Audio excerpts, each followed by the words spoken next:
দিনটা ছিল রাধা অষ্টমীর দিন, যেদিনকে আমার বাড়িতে পুজো ছিল এবং গণপতি বাপ্পার বিসর্জনের দিন ছিল। পুজো হয়ে যাওয়ার পর এবার সমস্ত কিছু পরিষ্কার করে নিচ্ছি তাড়াতাড়ি করে, কারণ আবার রাতে আবার গণপতি বাপ্পার বিসর্জন করতে হবে, সেই জন্য। এখানে পুরোহিত বলে যে বিসর্জনের আগে আরও একবার আরতি করতে হবে প্রসাদ নিবেদন করে, আমি সেটাই করছিলাম। দিয়ে প্রসাদ একটুখানি গণপতি বাপ্পার মুখে দিয়ে তারপরে এবার বিসর্জনের জন্য বেরিয়ে যাচ্ছি। কিন্তু মনটা একটু খারাপ হয়ে যাচ্ছিল, কারণ 5 দিন ধরে গণপতি বাপ্পা আমার বাড়ি আলো করেছিল এবং একটা উৎসবের আনন্দ বাড়ির মধ্যে লেগেই ছিল।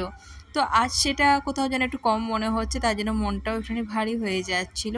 তো এখানে এমসি থেকে বিসর্জনের জন্য জায়গা করে দেয়, এখানে জলে মানে সাবরমতীতে খুব একটা বিসর্জন করতে দেয় না, তো আমরা মোরিয়া পর আমরা এবার জল থেকে উঠে আসছি, কারণ অনেক গাড়ি এসে গেছে, কিছু ঠাকুর বিসর্জন হয়েছে, এখনো কিছু বাকি আছে এবং অনেক গাড়ি আসছেও। অনেকে 5 দিনে করে, অনেকে 10 দিনে করে, কিন্তু 5 দিনই বেশিরভাগ বিসর্জন হয়ে